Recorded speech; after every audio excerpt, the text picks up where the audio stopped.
The fork stopped halfway to Sarah's mouth. Her father's words hung in the air like smoke from a candle that had just been blown out. "So, did the money help you out?" he asked, smiling warmly across the dinner table. The question seemed innocent enough, but something about it made Sarah's heart skip a beat. Please don't forget to subscribe, like, and hit the notification bell so you never miss a story. Drop a comment, where are you watching from, and how did this story touch you? Now let's dive into the story. She looked up slowly, confusion washing over her face. "What money?" she asked. Her voice came out steady, but inside, her pulse had started racing. The laughter that had filled the dining room just seconds ago died instantly. Her mother's hand trembled as she reached for her wine glass. Sarah watched as the color drained from her mother's face like water disappearing down a drain. Her brother David suddenly found his plate very interesting, his eyes locked on the jollof rice as if it held the secrets of the universe. The silence that followed felt heavy and wrong. Sarah's father's smile began to fade, replaced by a look of confusion. "The money," he repeated, slower this time. "The $75,000 I sent you months ago through your mother. Didn't she tell you?" Sarah felt the room spin slightly. $75,000. Her throat went completely dry. She had heard the words, but they made no sense. For a long moment, she couldn't even speak. She turned to look at her mother, hoping desperately that this was all some terrible misunderstanding. But her mother just stared down at her napkin, lips pressed tightly together, saying nothing at all. That silence told Sarah everything she needed to know. Memories flooded back like a dam breaking. The past 6 months replayed in her mind like a terrible movie. She remembered working double shifts at 3 different jobs just to pay rent.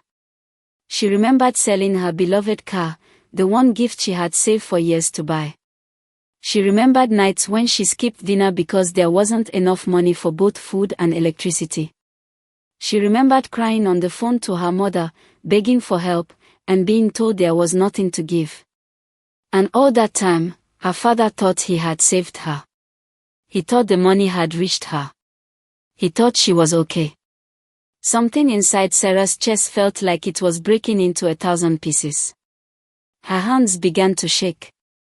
She looked from her mother to her brother, then back to her father. The 3 people sitting at this table in their family home in Port Harcourt were supposed to love her. But now, staring at her mother's guilty face and her brother's inability to meet her eyes, Sarah realized something dark had been hiding beneath the surface of her family. What had her mother done with all that money? 6 months earlier, Sarah's life had been completely different. She had worked at a marketing firm in Lagos for almost 5 years. She loved her job, her colleagues, and the steady paycheck that made her feel secure. But one ordinary Tuesday morning, everything changed. She walked into the office like always, coffee in hand, ready to start her day. Instead, her manager called her into a small room and told her the company was cutting costs. She was being let go. Sarah packed her desk with shaking hands, smiled through her tears, and told herself she would find something new soon. But soon never came. Weeks turned into months, and the bills kept arriving. Her savings disappeared faster than rain evaporating under the hot Nigerian sun. She updated her resume 100 times. She went to interview after interview, but every door closed in her face. The rent came due, and Sarah didn't have enough money. She made the painful decision to sell her car, the silver Honda she had worked so hard to afford. It broke her heart, but at least it kept a roof over her head for a few more weeks. When that money ran out, she started taking any work she could find. She babysat for neighbors. She delivered groceries across Port Harcourt. She cleaned houses. Anything that paid even a little bit. One desperate night, Sarah called her parents. Her voice cracked as she explained how hard things had become. "Mom, I don't know what to do anymore," she whispered into the phone. "I'm barely keeping my apartment. I can't afford food most days. Her mother's voice came through warm and sympathetic. "Oh, sweetheart, we wish we could help. But things are tight right now. Your father has medical bills, and you know how expensive everything is. We just don't have anything extra." Sarah believed her. Why wouldn't she? These were her parents. They had always been honest with her. Or so she thought. Her father called sometimes too, checking on her, giving advice, telling her to stay strong. His voice always carried that special warmth that made her feel less alone. He told her things would get better soon. She held on to those words like a lifeline. There were nights Sarah sat in her dark apartment, wrapped in a blanket because she couldn't afford to run the fan, eating instant noodles for the third day in a row. Her landlord threatened to throw her out twice. Each time, she managed to scrape together just enough money by borrowing from friends she would later struggle to pay back. Her pride died a little more each day. Meanwhile, her brother David seemed to be doing well. She saw his post on social media, showing off his new truck and talking about business success. She tried not to feel jealous. Maybe he was just better with money. Her mother often said, "David has a wife and children to take care of. You're single. You'll manage." Those words stung, but Sarah pushed the hurt aside. She didn't know that months ago, her father had sent $75,000 to rescue her from this nightmare. She had no idea that money never left her mother's hands. And she definitely didn't know where it actually went. But soon, the truth would explode like thunder across the dinner table. Sarah's father, Michael, had always trusted his wife completely.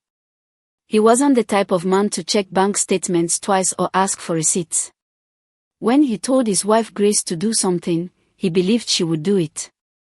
That trust was his biggest mistake. In March, when he learned how badly Sarah was struggling, his heart broke. He couldn't stand the thought of his daughter suffering while he had the means to help. So Michael transferred $75,000 to Grace's account. "Make sure Sarah gets this right away," he told his wife. "She needs it to get back on her feet.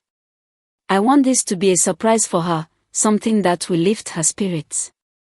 Grace nodded and smiled, assuring him she would handle it immediately. Michael felt good about his decision. He pictured Sarah's relief when the money arrived. He imagined her paying off debts, buying groceries, maybe even smiling again.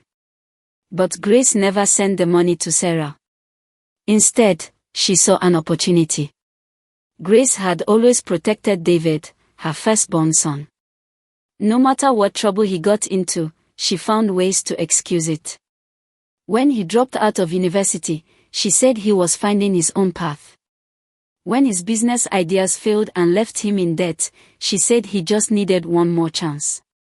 Michael often argued that David needed to learn to stand on his own, but Grace never listened.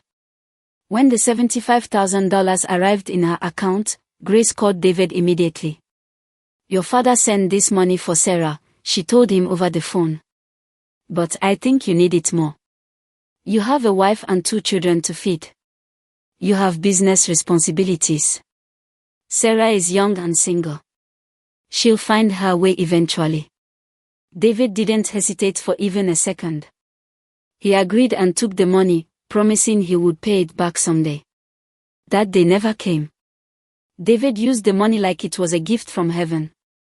He bought a shiny new black truck that turned heads everywhere he drove through Enugu. He took his wife on an expensive vacation to Calabar, posting photos of their beach resort and fancy dinners. He bought himself a gold watch that gleamed on his wrist. Grace told everyone that David's business was finally succeeding. She smiled proudly whenever someone complimented him on how well he was doing. Meanwhile, Sarah was in Port Harcourt, crying herself to sleep, wondering why her parents didn't care enough to help her. Grace never said a word. Whenever Michael asked how Sarah was doing, Grace lied smoothly. "She's doing much better now. The money really helped her. She's getting back on her feet." Michael believed every word. He never questioned his wife because he trusted her completely. What hurt most wasn't just the stolen money.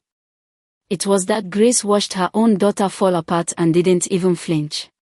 Sarah would call her mother sobbing, explaining that she couldn't pay her bills.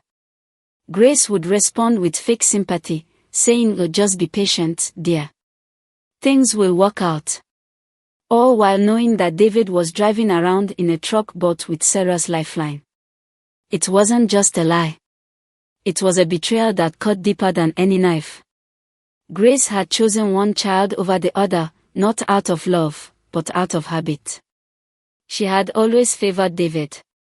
But this time, she had crossed a line that could never be uncrossed. And soon, at that family dinner, every lie would come crashing down like a house built on sand. It had been months since Sarah last had dinner with her parents. After everything she had been through, she avoided visits. She didn't want them to see how thin she had become or notice the worn-out clothes she kept re-wearing. Then one Thursday evening, her father called. His voice was full of warmth and energy. "Sarah, sweetheart, how about coming for Sunday dinner? I want the whole family together again. It's been too long. Let's have a fresh start." Sarah hesitated. She was tired, emotionally drained, and not sure she could pretend everything was fine. But she missed her father. Despite everything, she still wanted to believe her family could feel normal again. "Okay, Dad," she finally said. "I'll be there." That Sunday, Sarah arrived early at her parents' house in Port Harcourt. The house looked exactly the same as always, neat and quiet, filled with old memories. The smell of roasted chicken drifted from the kitchen, making her stomach growl with hunger. Grace greeted Sarah with a quick hug and her usual polite smile, the kind she gave when she was hiding something. But Sarah noticed her mother looked nervous. Her hands fidgeted with her apron, and her eyes kept darting toward the kitchen like she wanted to escape. David and his wife arrived soon after. He walked in loudly, laughing and talking about his business ventures. He wore that gold watch on his wrist and carried himself with smug confidence. Sarah tried to ignore the irritation building in her chest. Michael seemed happy, nodding along to David's stories about hard work paying off. Sarah sat across from her mother at the dinner table. She watched as Grace poured herself glass after glass of wine, laughing too hard at David's jokes. Something felt wrong. Grace looked restless, afraid of silence. Every time Michael mentioned how happy he was to have everyone together, Grace's smile grew wider and faker, and she took another sip of wine. Dinner began like any other family meal. They passed dishes around and made small talk. Sarah mentioned she was still job hunting but trying to stay hopeful. Michael nodded encouragingly. "You'll find something soon, sweetheart. I know you will." Grace barely made eye contact, mumbling, "Yes, you will," before looking away. The mood felt strange. Michael was cheerful. David bragged nonstop. And Grace looked like she was holding her breath, waiting for something terrible to happen. Sarah glanced at the clock on the wall, wondering how soon she could politely leave. She had no idea that this simple family dinner was about to explode. She thought they were there to reconnect, maybe share some laughs and feel like a family again. But behind every smile at that table, a secret was waiting. David kept talking about his upcoming business trip, his voice loud and confident. Grace kept drinking, her hands shaking slightly each time she lifted her glass. Michael looked around the table with satisfaction, happy to see his family together. And Sarah sat there, exhausted and hungry, just trying to get through the evening. None of them knew that in just a few minutes, one simple question would shatter everything. The lies that had been carefully hidden for months were about to pour out like water from a broken dam. And when they did, nothing would ever be the same again. The truth was coming, and it was going to destroy them all. The question came when they were almost done eating. Michael leaned toward Sarah, smiling like a man who had done something good and was proud of it. The room was filled with the sounds of forks against plates and David's loud voice talking about business. For a brief moment, it almost felt like a normal family dinner.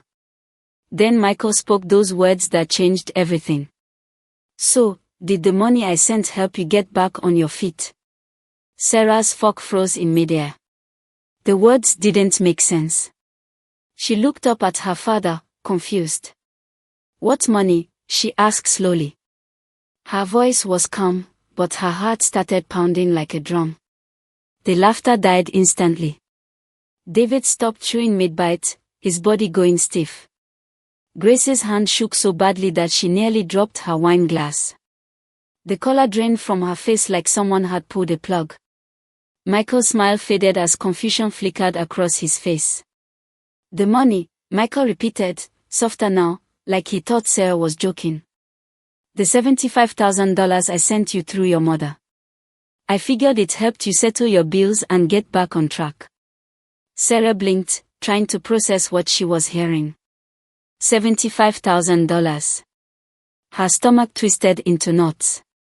She felt dizzy. "Dad," she said carefully, "I never got any money." The silence that followed was unbearable. Sarah could hear the clock ticking in the hallway. She could hear her own heartbeat. David shifted uncomfortably in his chair. Grace's eyes stayed glued to the tablecloth, her jaw clenched tight. Michael's eyebrows pulled together, his voice sharpening. "Grace," he said slowly, "you transferred it to her account, right?" Grace didn't answer. She just sat there, gripping the edge of the table like it was the only thing keeping her from falling. Michael's tone hardened. "Grace." Finally, Grace looked up. Her lips moved, but no sound came out. Sarah could see panic flooding her mother's eyes. David reached for his water glass but spilled some, his hands unsteady. "What's going on?" Sarah asked, her voice breaking slightly. She looked between them, desperately hoping someone would say it was all a mistake, a simple misunderstanding. But it wasn't. Michael straightened in his seat, the warmth completely gone from his face. "I sent that money 6 months ago," he said slowly, staring straight at Grace. "You told me you sent it to Sarah right away." Grace swallowed hard, glancing at David, who quickly looked away. "Michael," she whispered, "maybe we can talk about this later." Michael's voice came out sharp and firm. "No. We'll talk about it now." The room felt like it was shrinking. Sarah's hands were cold, her chest tight. She could sense the truth hanging in the air, waiting to be spoken out loud. David wouldn't look at her. Grace was shaking. And Michael looked like a man who was just realizing he had been betrayed by the people he trusted most. Sarah's mind raced back through the past 6 months. All those nights she went hungry. All those times she begged her mother for help. All those moments she felt abandoned and alone. And the money had been there all along. It had existed. Her father had sent it. But somehow, it never reached her. Sarah's eyes filled with tears as she stared at her mother. Grace's silence was an admission of guilt. The secret they had been hiding was about to explode across this dinner table, and when it did, their family would shatter into pieces that could never be put back together. Michael's face changed in a way Sarah had never seen before. At first, he looked confused, giving Grace a chance to explain. But the longer she sat there in silence, the more his confusion turned into pure anger. His voice dropped low, shaking with emotion. "Grace, tell me exactly what happened to that money." Grace forced a nervous smile. "Michael, I think there's been some kind of mistake. Maybe the transfer didn't go through properly. I'll check it tomorrow." Michael cut her off sharply. "Don't lie to me. I'm not stupid. I have the receipt." He pulled his phone from his pocket with trembling hands, scrolling through his banking app. After a few seconds, he found what he was looking for and turned the screen toward Grace. "Right there," he said, his voice full of disbelief. "I sent it to your account on March 12th. You said you forwarded it to Sarah that same day." Sarah leaned forward and saw it clearly on the screen. $75,000. Her name in the notes section. Her mother's account as the receiver. Her stomach twisted painfully. Grace's face went pale. She didn't even look at the screen. "Michael, please," she whispered. "It's not what you think." But the truth was written all over her guilty face. Sarah's eyes moved to David, who was staring down at his plate. Then her gaze landed on the gold watch gleaming on his wrist. Suddenly, everything made horrible sense. Michael noticed the watch too. His eyes narrowed. "That watch," he said, pointing at David. "You bought that around March, didn't you?" David froze, his mouth opening and closing like a fish out of water. Grace finally spoke, her voice trembling. "Michael, please don't do this in front of everyone." Michael's voice grew sharp. "Then tell me the truth. Did you give Sarah the money or not?" Grace stared at her plate, her silence answering everything. Michael slammed his hand on the table, making the glasses rattle. "You lied to me, Grace. You lied to both of us." He turned to David, his voice cold as ice. "Did you know about this?" David looked terrified. After a long pause, he spoke softly. "Mom told me you wanted to help me more because I have a family to take care of. She said Sarah would understand because she didn't need it as badly." The words hit Sarah like a punch to the chest. Tears filled her eyes, but she refused to let them fall. "You knew I was struggling," she whispered to David. "You knew I couldn't even pay rent." David couldn't meet her eyes. "I thought you'd be fine," he muttered. "Mom said you'd find another job soon." Michael pushed his chair back, fury shaking his voice. "You both decided this behind my back. You took money meant for your sister and spent it without telling me." David tried to defend himself weakly. "I was going to pay it back, Dad." Michael slammed the table again. "It's not about the money, David. It's about the lies." The room went silent except for Grace's uneven breathing. Sarah looked at her mother, waiting for some explanation that would make sense. But Grace just sat there with tears in her eyes, saying nothing. Everything clicked for Sarah in that moment. The favoritism. The excuses. The constant way her mother chose David over her. It had always been there. "Mom," Sarah said quietly, "you watched me struggle. You watched me cry. And you still chose him." Grace's voice cracked.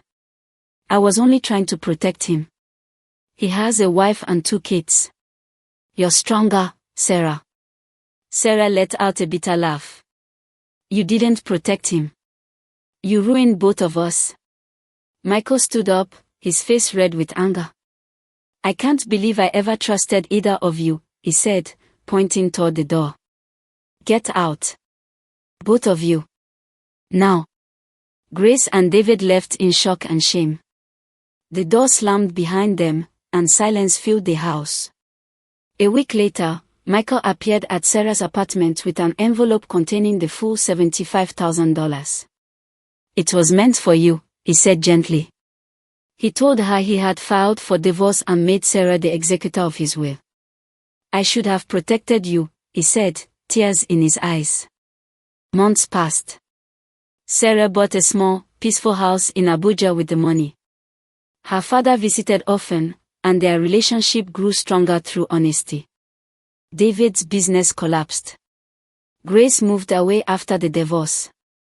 They stopped calling. Sarah didn't feel sorry for them because lies always crumble eventually. Her revenge wasn't loud or dramatic. It was simply living freely, peacefully, and honestly. When she walked into her quiet home each night, she smiled. They had tried to steal her happiness, but in the end, Sarah won by living the life they thought she would never have. Thanks for watching. Please like, share, and subscribe. It really helps us keep bringing you more stories. Turn on the bell so you don't miss what's coming next.